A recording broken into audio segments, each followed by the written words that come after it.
Tommy Jaggi of FanSided here with NFL expert Marcus Mosher. We are 3 weeks from the 2026 NFL Draft. Marcus, we did a top 10 mock on here. If you missed that, go check it out on Stacking the Box. Today, we're going to make our bold predictions for the draft, Marcus. Things that probably won't happen, but there's always a chance. And we're going to go back and forth as we do these here. And in the meantime, when you're listening to Stacking the Box for NFL fans come to talk, celebrate, and debate, for more coverage, hit up fansided.com. Make sure you check out the wonderful work they're doing over at FanSided. All right, Marcus, here we go. We're going to hit this back and forth. Bold predictions for the draft. We'll kick things off with you, and you've got one pertaining to the quarterback position. Yeah, I don't see Ty Simpson going in round one. When I look at him as a prospect, I think he's a decent prospect, but I don't think he's somebody that we should lock into round one of our mocks, despite I think so many of these networks try to tell us that he is, maybe to try to create some intrigue. But Tommy, I look at like some quarterbacks over recent years, like Will Levis and Tyler Shuck. And like, to me, he's in that range of like a quarterback that probably should go early on day two. I like Jackson Dart better last year, who I thought had more tools, was more athletic, had a bigger arm. And frankly, I think part of it is next year's draft. Like, if you're the Cardinals, do you really want to spend a first round pick on Simpson this year when he might be the 6th, 7th, 8th best quarterback in next year's class? I just don't think he goes in round one. I think teams are going to be patient. And I think he goes maybe to the Cardinals in round two, maybe to one of these teams that takes a shot on him. But I don't see a round one quarterback prospect here. Yeah, there's a part of me for sure that feels like he could be one of these guys that a team top of the second round jumps back into the first round for. But as you already laid it out, is it worth doing that for a quarterback who is as raw as Simpson is? There's a lot of risk factor there. Banged up late in the season, is just really a one-year starter. I think that if you look at like boxes checked, Jackson Dart checked way more. As a 3-year starter in the SEC, had better production, was younger, I think 2 years younger coming out, had better statistical production, and had more traits to work with, quite frankly. And so did Tyler Shuck, although Tyler Shuck was very much on the older side with all of his injuries. He was a backup to Justin Herbert once upon a time.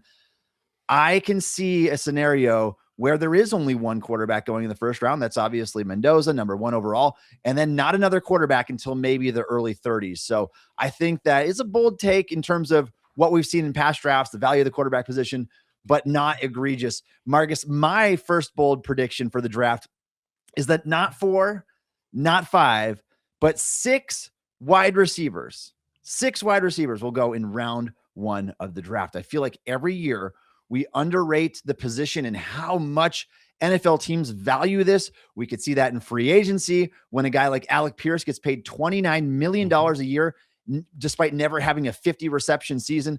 Like, it is such a valuable position, so clearly the second most valuable position behind quarterback in the NFL right now, that I think teams are willing to reach a little bit for need and go wide receiver in the draft. Obviously, there's the guys at the top.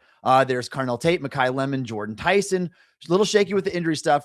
Then you've got the next group, the Omar Cooper, the Casey Concepcion, and Denzel Boston. Those are my prediction of the 6 that would go within the top 32 picks.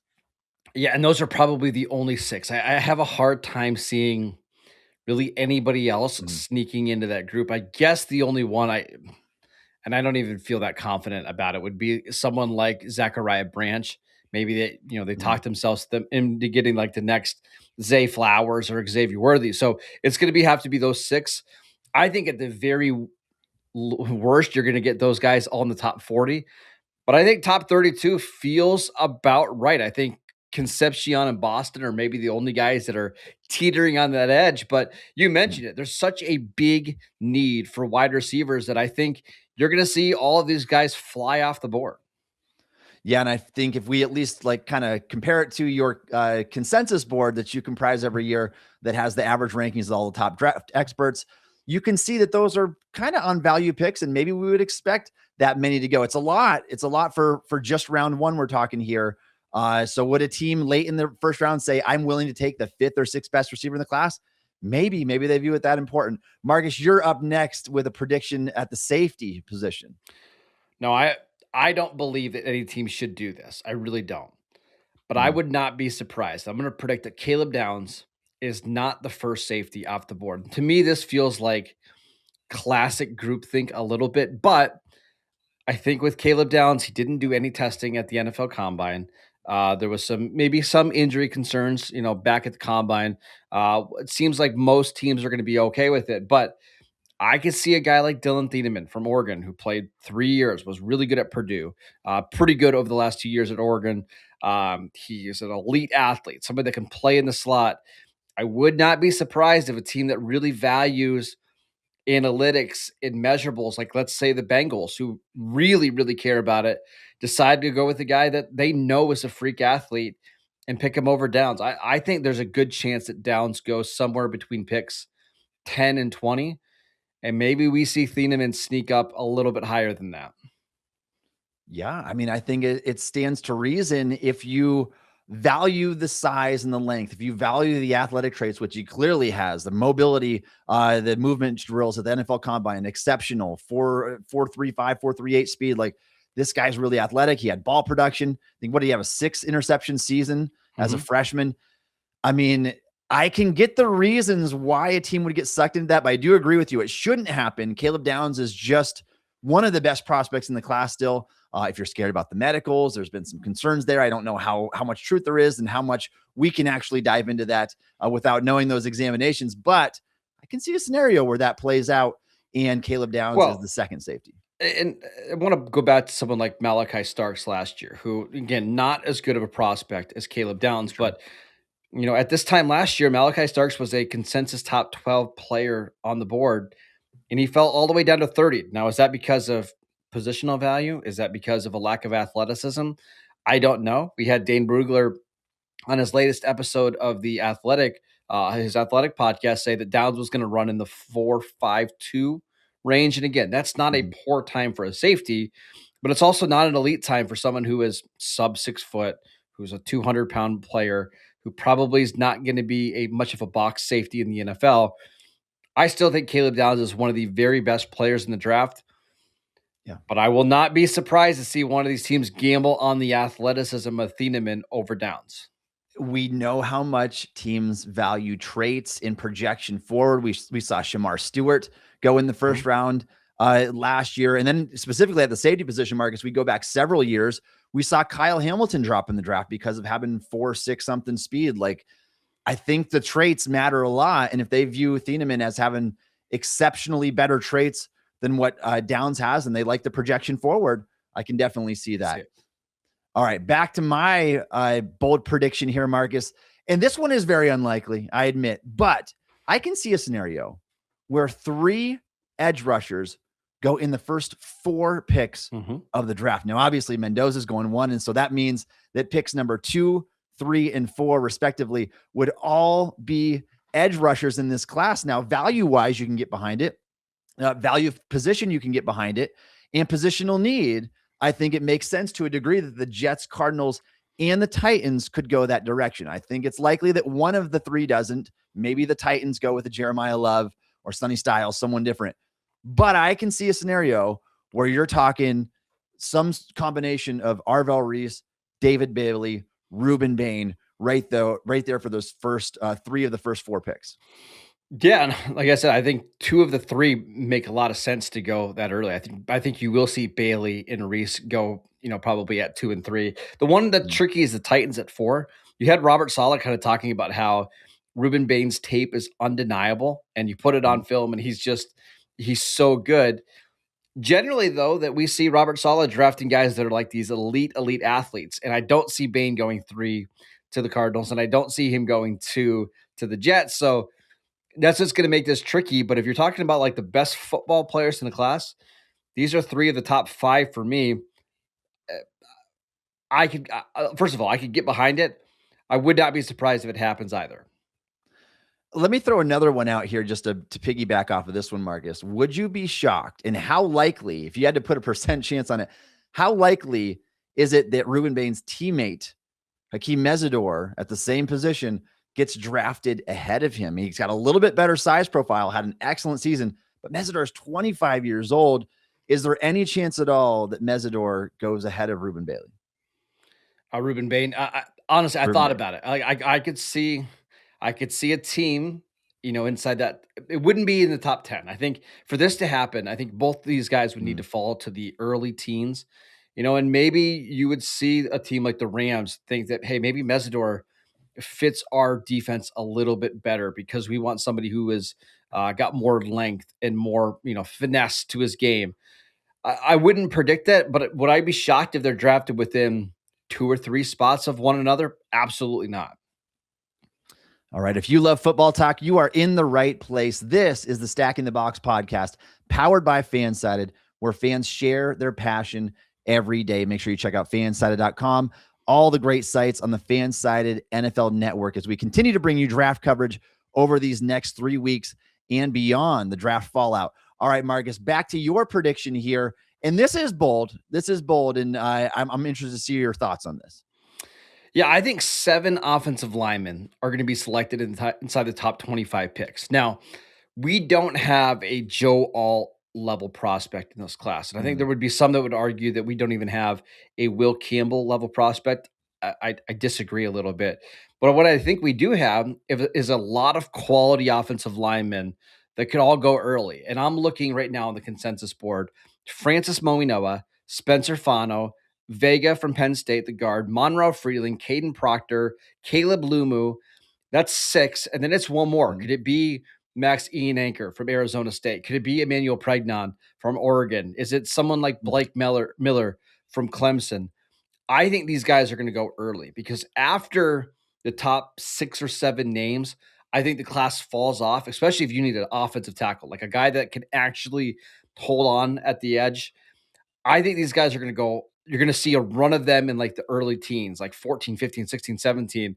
And with so many teams in that range needing offensive linemen, I think they're going to fly off the board. So I think you're going to see at least 7 go between picks 1 and 25. I'm looking at teams like the Steelers at 21 who could use one, the Browns at 24, the Chargers at 22. I think all these teams are hoping and praying that offensive linemen get to them. It's going to be a very offensive line heavy draft on Thursday night. Yeah, I mean, I completely agree with what you said, by the way. There is no Joe Alt level prospect. There is no Armand Membu level prospect to me in this class. But there's a lot of really good football players who are that next tier down who could go in that range. Now, you could talk me into 6 pretty easily, I think, in the top 25. 7 is pushing it a little bit more. Now we're talking about nearly a fourth of those picks, or more than a fourth of those picks being an offensive lineman of some type. That feels a little bit rich for a Maxian Anchor to me, but maybe he sneaks in there. Maybe Emmanuel Pregnon sneaks in there. Yeah, it's just that teams need offensive tackles. And they like him too. Yeah. Yeah. And once you get past that Caleb Lumu level, it's really Blake Miller, Ian Anchor, and then you're kind of out. Like there's just not another offensive tackle that you're going to feel great about inside the top 100. And if you're a team like, I'm going to use the Lions as an example, they desperately need an offensive tackle since Taylor Decker was released. Yeah. What are you going to do if you don't grab one? I mean, you kind of have to reach for one because there's no chance you're going to get him in round 2. They go early, and just running those names off again: Maui Noah, Spencer Fanu, Monroe Freeling. There's 3. Blake Miller would be 4 if he sneaks in there. Caden Proctor would be 5. Caleb Lomu would be 6. Vega Iannone would be 7. There's your 7 right there. And I think that would get the job done. Those would be my prediction for the 7. Maybe an Ian Anchor sneaks in there over someone like a Caleb Lomu. I don't know, but I can see it. I think Ian Anchor goes inside the top 20 pretty comfortably. To me, he's the guy that I see. Such a risky football player. He's the one that I see going to Detroit because I think he's the type of guy that Dan Campbell would want. And if he doesn't go to Detroit, I think he's going to go probably in that 21 to 24 range. Yeah, we could spend a whole show talking about the offensive lineman. Ian Anchor, really good size profile, athletic traits, some up and down film, questionable grades. Older prospect. I don't know what to do with them, but we'll see what happens here. And I think that maybe your prediction will come true. We'll have to keep in tabs on that. Marcus, back to me. I'm going to make a prediction that D'Angelo Pons goes in the first round. His tape is so exceptionally good that I feel like if he just had another inch or 2 I mean, 2 inches for sure. Another inch on that frame, lock first rounder. Like it's 3 outstanding years, 7 interceptions in 3 years before declaring for the draft. The movement skills are phenomenal. The ball skills are excellent. He knows what position to be in all the time. He does everything that a big corner does. He plays big. The problem is when you are 5'8" and 5/8, 182 pounds with 29 and 3/8 arms, there's a lot of question about where this guy is going to go. The talent is 100% there. The frame is not, but I can still see a team back half of the first round, maybe taking that swing on Pons, like one of the last 4 or 5 picks of round 1. Yeah, it's going to be tricky because I really like It's Pons. bold. It is bold, and I don't think he falls outside of the top 50. I do think he's going to go probably somewhere in the 40s, which means there's certainly a chance that he goes in the early 30s, which makes him a first round pick. It's just I think there's going to be some teams that completely take him off the board because they just don't believe he can play cornerback and survive in the NFL. But if you're looking for a gritty slot guy that's just going to make every single play and contest everything, I get it. He is an awesome football player, and I'm fascinated to see where he goes. Yeah, and there's been guys that have kind of had that frame that have the mentality and they've lasted a long time, like the Mike Hilton types. We'll see where he ultimately goes. The talent is there, but I think the range is potentially huge on him. You could be talking like first to maybe all the way to the 3rd round, depending on how many teams pass on him because of his size. All right, Marcus, back to you with your final prediction in the NFL draft this year. What do you think is going to happen here? This is a really good tight end class. Like we haven't talked about it enough because last year we had Colston Loveland, excuse me, and Tyler Warren, who are both top 15 picks. This year's class is really good as well. Kenyon Sadiq, I think, is a lock to be a top 25 pick, and honestly, probably earlier than that. But there's another receiver, tight end. I kind of slipped up there. Another tight end in this class that I think is going to go in round 1, and that's Eli Stowers from Vanderbilt. 6'4", 240 pounds, ran a 4.51 40-yard dash with a 45.5-inch vertical with a 135-inch broad jump. Those are both in the 99th percentile for tight ends. And he's a weapon. Like, he is legitimately dynamic in the open field. You see him running down the field as a seam player. There's just not very many of these guys that are this athletic and this good as a receiver. And I look at someone like Dalton Kincaid, who went, I believe, 25th in the 2023 draft. This guy is far more athletic. He's more productive. He comes from the SEC. He was, I loved his tape. He's not a blocker at all. He's really a glorified slot receiver who also played on the outside for Vanderbilt. But I think some of these teams in this range are going to be very, very intrigued by Eli Stowers. So I'm going to go ahead and predict 2 first-round tight ends this year.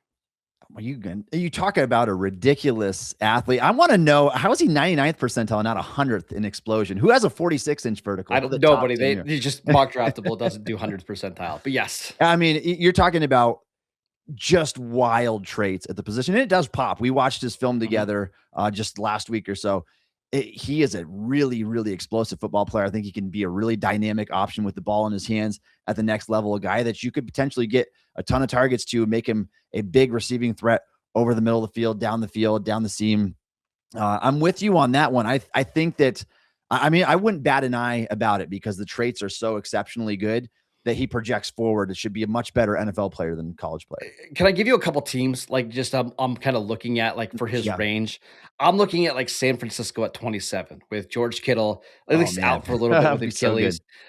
I think Houston at 28, if you want to add somebody that's dynamic in their passing offense. The Chiefs at 29, Miami at 30, and even someone like New England at 31. Like, if you just want to get somebody that can really open up your offense, I think all of those teams right in that range have to be in consideration for Stowers. Yeah, some great potential landing spots there that would make a ton of sense. Tight end needy teams, or teams that have had tight ends that are kind of going out the wayside at this stage of their career. All right, Marcus, my final bold prediction for the 2026 NFL draft: there will be 0 defensive tackles going in round 1. Now, you can look at the talent and say that's not really that bold, but teams get desperate. I mean, it's a needy position. There's only so many good defensive tackles, interior defenders throughout the entire league. And so some teams going to need a run defender. Some teams going to need a plugger in the middle of the field, a guy that can play 5 technique, 4-eye, 3 tech, whatever. These are hard to come by. They don't grow on trees. You want defensive tackles, but I think that none go until the second round this year. Yeah, and I think with Caleb Banks' injury history, Peter Woods' lack of production, Cade McDonald's lack of pass rush, you can kind of talk yourself into all these guys being early day 2 picks. However, there's always a big need for these defensive tackles. So we'll see if a team decides to reach on a McDonald, to reach on a Peter Woods, to draft a Lee Hunter in the first round. But in terms of talent, I don't disagree with you. I think these are all second round players, and we'll see if they all go there. All right. This is the Stacking the Box podcast. We premiere every Tuesday and Thursday evening. Make sure you go check it out on YouTube. You can follow my written content on stillcurtain.com. Check out Marcus's written work on the FanSided NFL Network. You can follow me on X at Tommy Jaggi. Follow Marcus on X at Marcus_Mosher. Be sure to check out fansided.com for all your daily sports news and opinions.